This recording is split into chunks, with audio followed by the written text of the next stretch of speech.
Coming up on this episode of Mike's Mets podcast, we have a lot to discuss, including the Mets' recent 6-game winning streak, highlighted by their 2-1 victory over the San Francisco Giants last night, as well as the recent acquisition of left-handed reliever Gregory Soto, and finally, any other Mets potential trade deadline acquisitions we're going to go over. So let's get into it. Roll the music.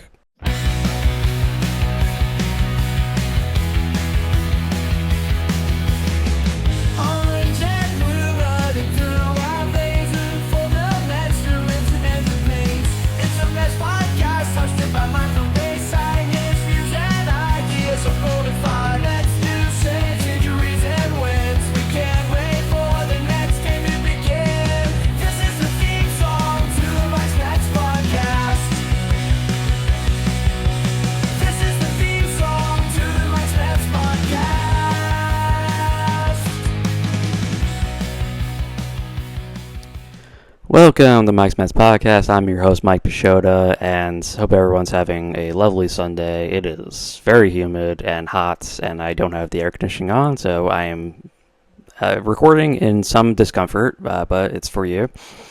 So we're sitting here, July 27th, and vibes for the New York Mets have been different as of late. They've won 6 in a row, so let's rewind to last night. So, Mets win 2-1 over the San Francisco Giants last night. I'm part of some quality pitching from the Mets pitching staff and a key 2-run double in the bottom of the 6th.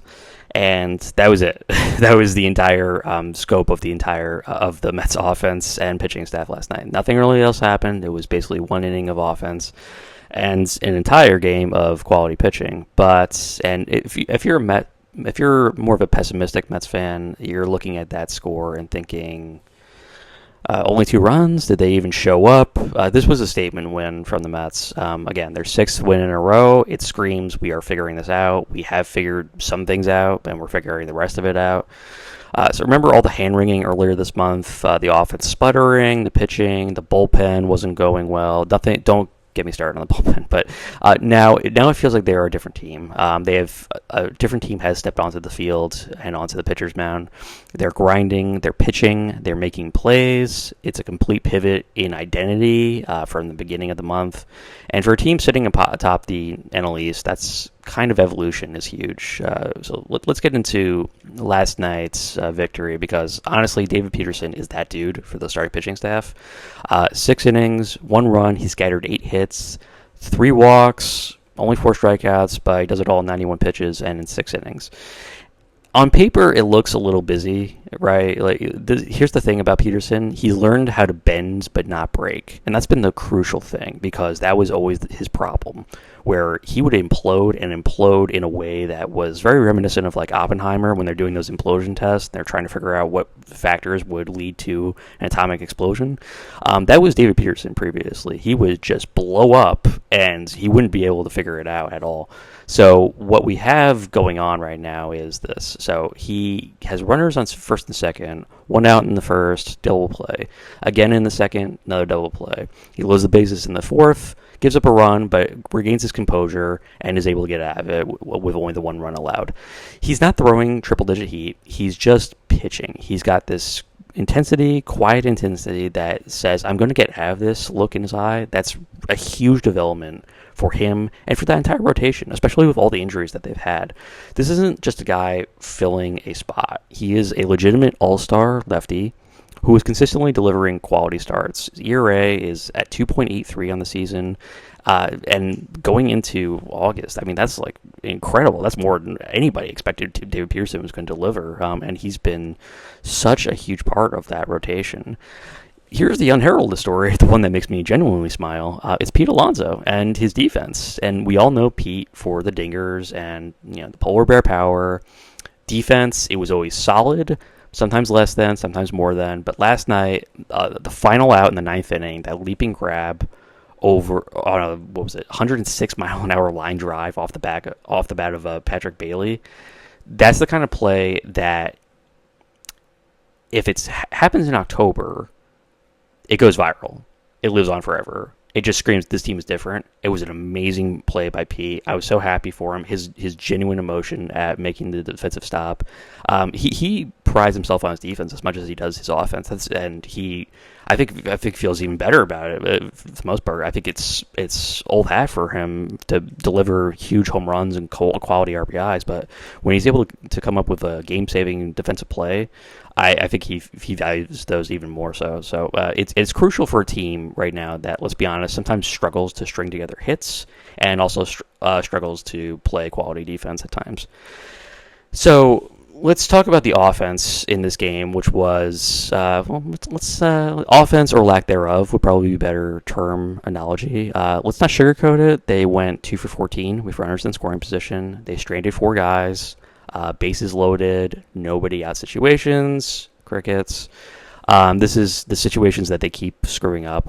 If you are a long-suffering Met fan, that part of the game feels very familiar. You're watching, you're holding your breath, and then waiting for the inevitable punch-out or pop-up. And then in the 6th inning, they finally come through. Juan Soto walks. He steals yet another stolen base that brings him up to 14 career highs for him. I didn't have Juan Soto being like a 30-20 guy this year on my bingo card, but I'm happy to see it happen. It's great. So Starling Marte would follow with a walk, and then Brett Beatty would ground out to first base. Crucially, Rafael Devers at first base, and I think this is only his 3rd start at first this year, and for his entire career, I believe. Devers bobbles the grounder on the transition. He was going to go to second base for the double play potentially, but screwed it up. Is still able to get the out at first base, but it leaves the Mets an opportunity to come through. And who steps up? It's Mark Vientos. And Mark Vientos, it's been bad this year. Vientos has consistently not come through in RBI situations, in clutch situations. Let me cite earlier in this game where he came up with the bases loaded, nobody out, and he struck out. It was yet another situation of for Mark Vientos, which is just how I feel basically every time he comes up. It's just like, he has a chance to do something here. Oh, he didn't do anything. Not in this case. In the 6th inning, Vientos comes through. He laces a 2-run double down the left field line off of Robbie Ray, and Mets are up 2-1, and that's all they would need. That was the entire offensive output for the game, one swing. And that's the beauty and sometimes the frustration, mostly the frustration of this team. They can go silent for innings. They can create opportunities. They squander them most of the time. And then, boom, one clutch hit changes everything. It screams resilience. It screams we will find a way. It screams a lot of things on my part, which aren't necessarily as positive, but whatever. In a pennant race where every single game matters, that's a dangerous attribute to have. It suggests that they are a team that's not panicking when the bats go cold. They're just waiting for their moment. And that was very much part of their identity last year, that this was a team that could seemingly just reinvigorate themselves whenever they needed to. Let's go back to the NLDS, where Zach Wheeler had completely dominated for, I forget how many innings, but as soon as he was out of the game, the Mets were like, okay, this is our chance. Let's take our swings and get back in this game. And that was what they did. And that was basically the identity of the 2024 Mets. So great to see. Which leads us to the 9th inning, and Edwin Diaz delivered one of those classic Edwin Diaz does not got it performances. This was Diaz at his worst. He would give up a line drive that was thankfully caught by Brett Beatty, but immediately you're seeing, oh no, hanging slider. That's not good. That's not a good sign as soon as Diaz is starting to hang his sliders, and would barely get one out there.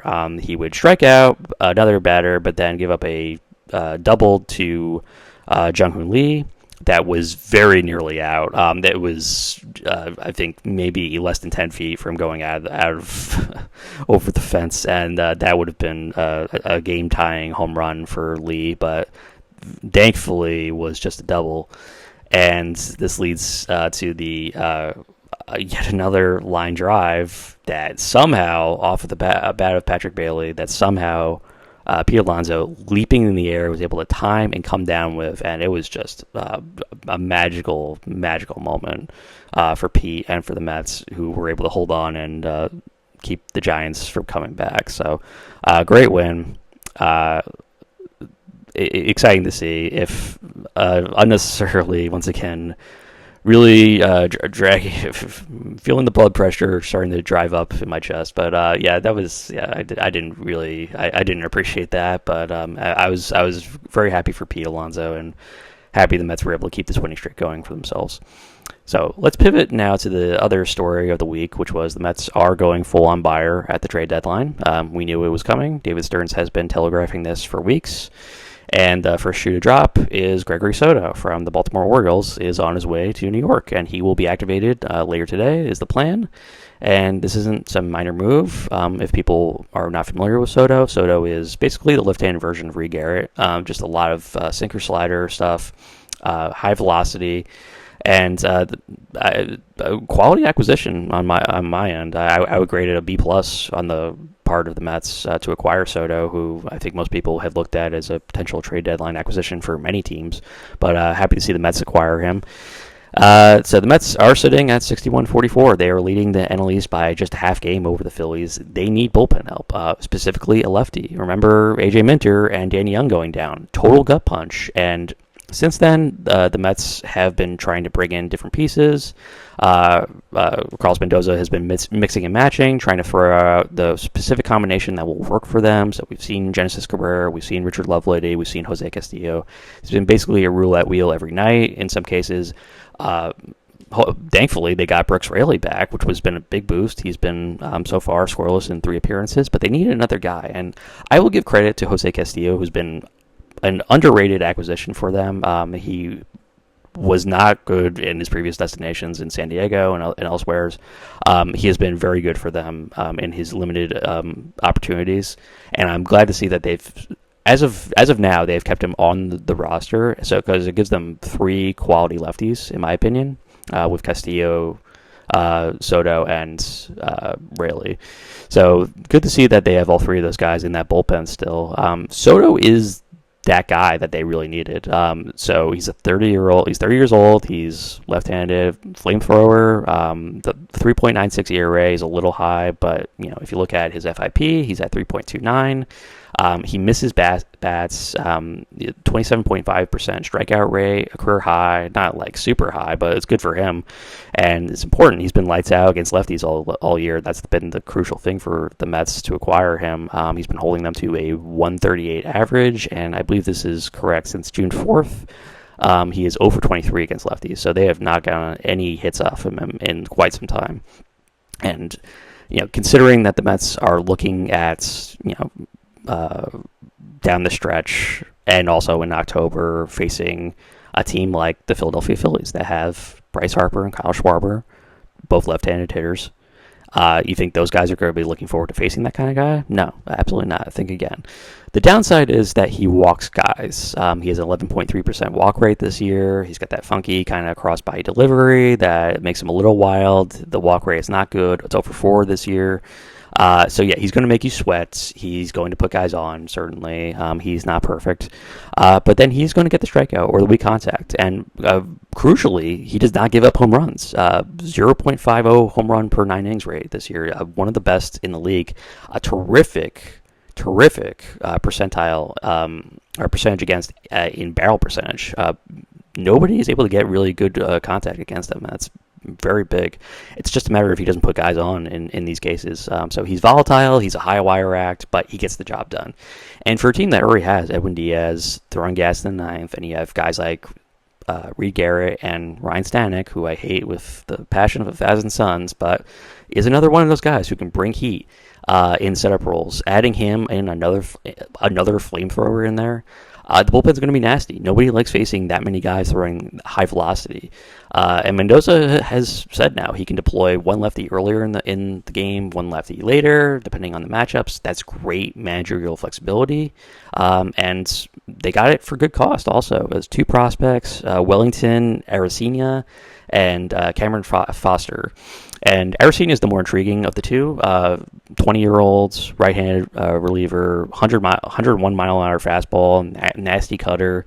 High ceiling, but there's a lot of potential for this to go wrong for him. He has major control issues. He has to kind of get that settled for him. But the expectation is that Arcina could be a legitimate uh, reliever in the future for the Orioles. So it was a good acquisition on their part, not something that cost the Mets a lot. The lottery ticket here is Foster, who is 25, 26, actually, I believe. He's closer to reaching the majors. Was really good in Double-A, but has not looked good in Triple-A thus far. He got blown up in that one appearance, in his first few appearances here. So this was he's a sell-high candidate who probably was not going to be much more than a bullpen arm anyway. So this was a classic David Stearns move. He's not trading any top-tier, untouchable prospects thus far. It's a rental.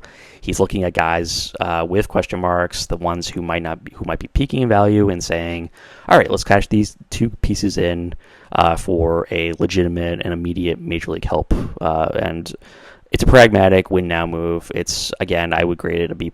It seems about right. You give up some future potential for a proven high-leverage arm. And you do that for good money also. I mean, they're not going to be paying Soto that much. $1.87 million is remaining on his salary for the year. Now, with the tax that's going to be attributed for the luxury tax penalties, it's a little bit more. It's going to cost them probably closer to $4 million, I believe. And this is just for a rental, like a half-season rental. There's no word as to whether or not the Mets are going to be, extending Soto at any point. But it doesn't matter, really. It's good for Cohen. Cohen doesn't care about the money in this case. He's basically saying that we're winning a World Series no matter what. It sends a message to the team, to the fans, and to the rest of the league that the Mets are serious about improving themselves. And it's great work from the part of the front office and from the owner.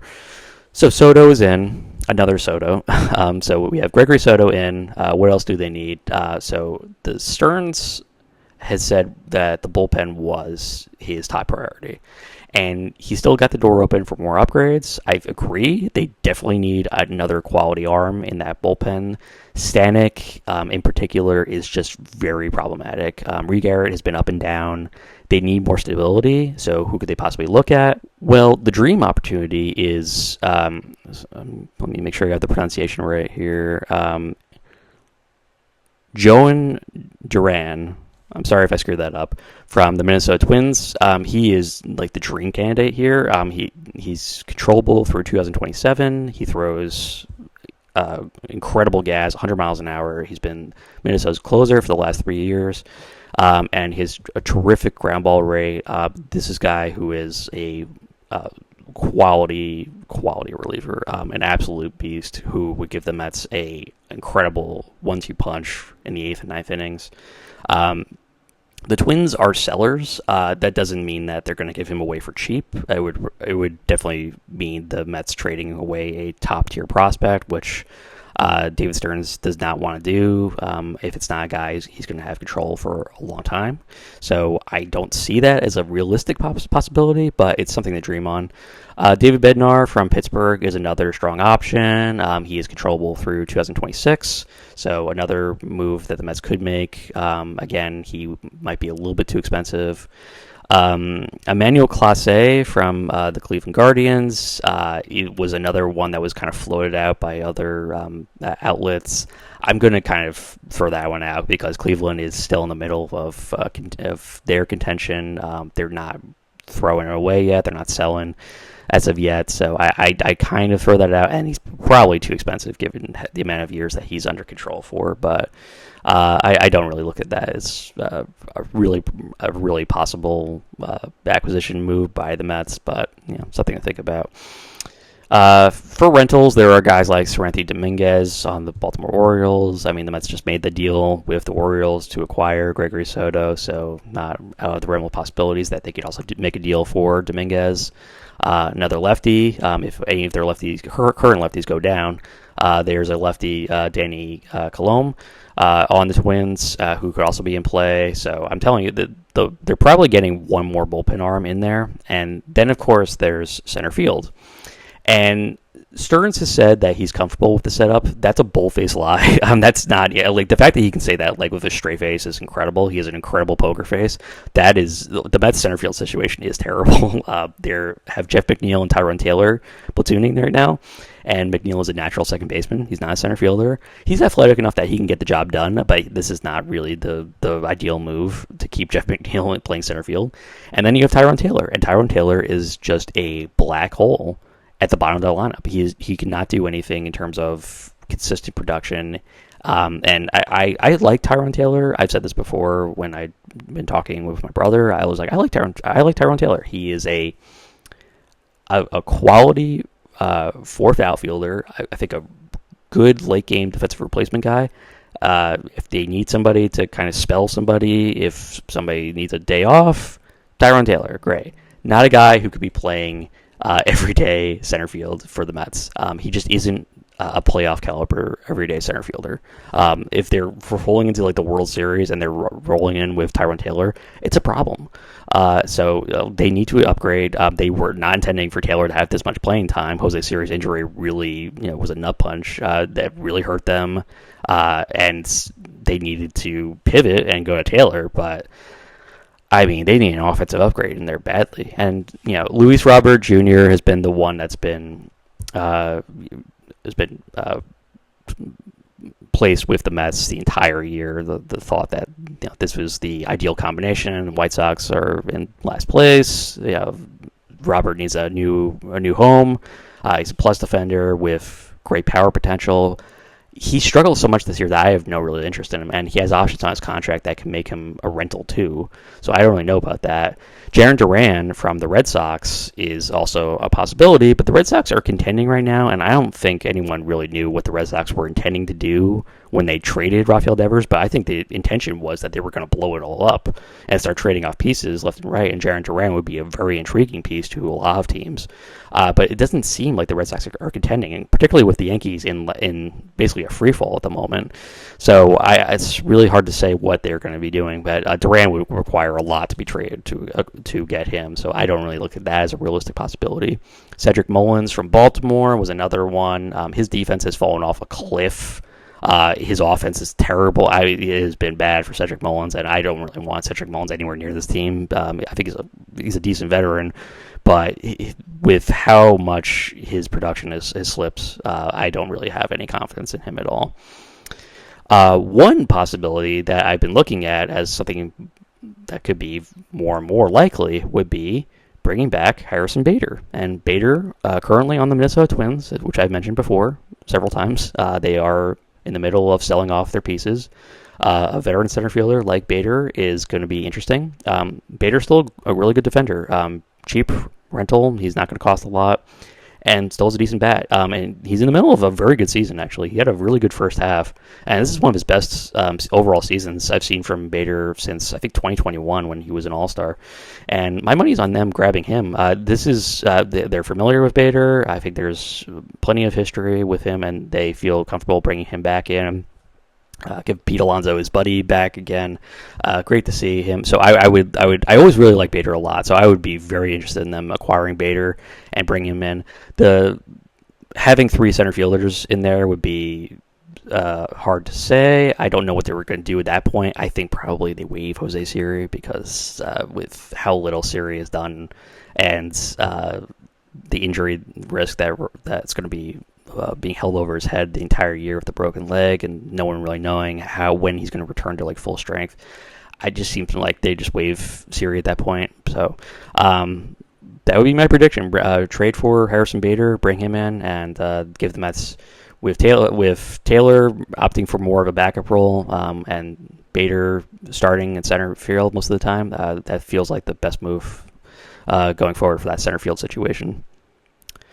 Starting pitching, Stearns has said he likes their current five, and he admits they're in the middle of like kind of building some of these guys up, which is unusual, but which basically means that the starters are not going deep. They're putting pressure on the bullpen. They have Nolan McLean, they have Brandon Sproat in the high minors, they have, of course, Jonah Tong still waiting in the wings at Double-A. So I don't know if they're going to do a trade here. I just don't see Stearns really looking at it as a possibility because it would require them overpaying for a mid-rotation guy at best. Unless a raise-the-ceiling kind of guy like Mitch Keller or Dylan Cease becomes truly available, I think they're going to stick with what they have and just lean on the bullpen, because I think in Stearns' eyes, he got his two best starters back in Senga and Manaya. He has David Peterson, an all-star lefty, and then he has Clay Holmes, and he has Frankie Montas. And I think in Stearns' mind, that's a solid rotation right there. He doesn't think like he needs to make many more moves. And again, unless somebody really exceptional becomes available for a price that doesn't involve them dealing out their entire farm system, I think he's just going to stick with what he's got. So what does that mean for the Mets? Well, it means that they're in, but they're not going to be dumping everything, which is, I think, the right move. So they're definitely in buy mode, but they're not going to be trading off any major prospects unless a truly exceptional guy becomes available. And that's really the smart move. I like what they're doing. I like they're making bold moves. The 6-game winning streak, that the gritty wins, the defensive improvements, the quality trade for Gregory Soto. It's all about building momentum right now. And they are a mentally tough squad. They are a proven playoff-tested squad right now. And they've shown that they can win even when the offense is sleeping. That's a crucial characteristic for a team that wants to make a deep run in October. It's knowing how to continue to win games even when your offense isn't performing as well as they can be. And the NL East is going to be a dogfight. The Phillies aren't going away. We've seen the Phillies have that three-headed monster with Zach Wheeler, Christopher Sanchez, and Ranger Suarez at the top of their starting rotation. Their bullpen is terrible, but their offense is one of the top 10 groups in Major League Baseball in total, probably top 5 in the National League as well. And there has been talk about them acquiring Eugenio Suarez, which would give them another great bat to pair with Kyle Schwarber and Bryce Harper and Trey Turner. So the Mets are peaking at the right time, but they got to play their best baseball for the remainder of the season if they want to stay in first place for the remainder of the year, because it's gonna be one of these push and pull type situations with the Phillies the entire year, where they're going to be trading off first and second place, and it's just a matter of how the coaching staff manages the bullpen and how these new pieces are going to be integrated, and whether or not the offense can find more consistency, particularly the bottom half of that lineup, especially with runners in scoring position, which they have been the entire year just terrible with getting runners in scoring position all home. But if you're a Met fan, you have to feel good about this. This isn't the same old Mets. This is a team with a clear plan, a fearless owner, and a growing belief in themselves. And that is the kind of team that can genuinely surprise people. Not because they're the flashiest, but because they're learning how to win the hard way. And sometimes in baseball, that's the most dangerous kind of team to face. So I hope everyone has a wonderful remainder of the day. Hope everyone tunes in to watch the Mets potentially sweep the San Francisco Giants later today. Pay attention, watch that game, and let's hope the good times keep rolling for this New York Mets team, which is, I think, playing their best baseball of the season in some time. So let's keep those good times rolling, keep rooting for the Mets, and everyone stay cool, stay safe, and have a wonderful night.